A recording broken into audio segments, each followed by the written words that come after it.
Hi, Dave Yeager here.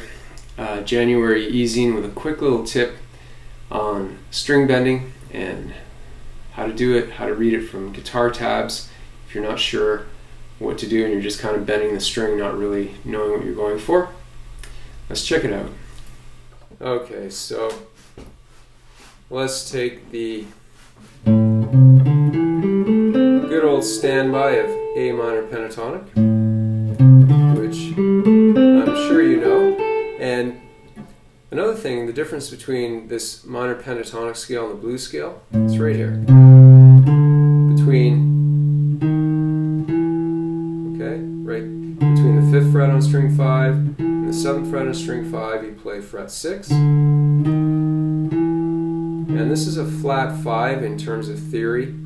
If you're not sure what that means, don't worry yet about that. It'll come when you're ready to understand it. But for now, you just want to be able to hear it and know that it's a passing note. And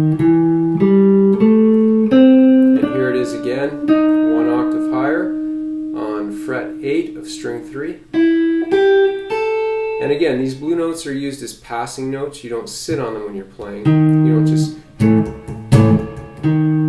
Well, in some metal music, they might actually capitalize on that sound, but generally, you wouldn't sit on that note.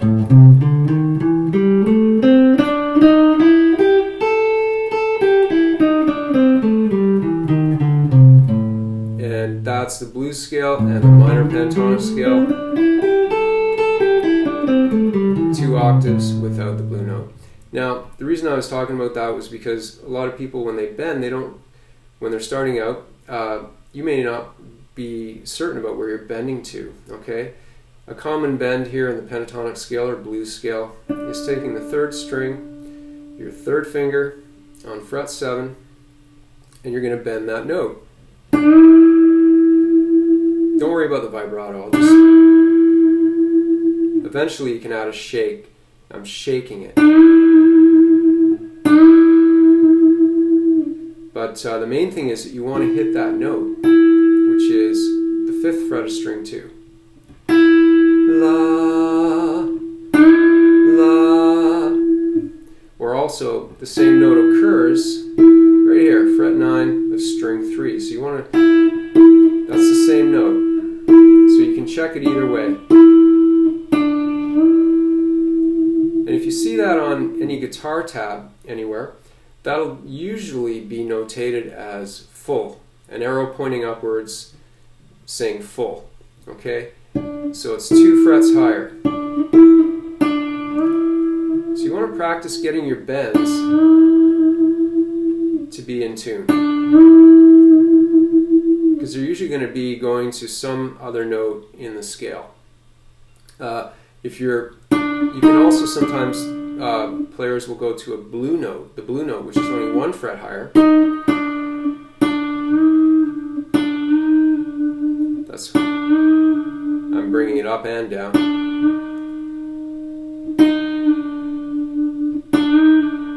Okay, and that would be usually notated as the arrow going upward on the tab with a half, which is 1 fret higher.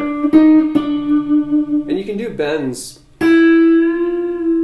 If I was in a key where those notes were available in the scale,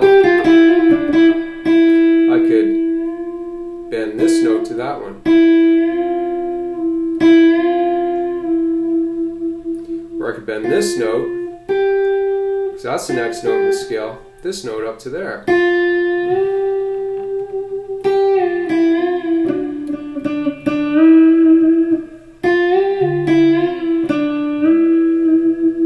So all kinds of options with bending. And that's just a few tips on how to approach it. Just make sure you know where you're bending to, what you want to do with it, what you want to accomplish, and work on getting it as in tune as possible. And even if you want to add some shake, practice getting that with a vibrato. And be patient. Cheers.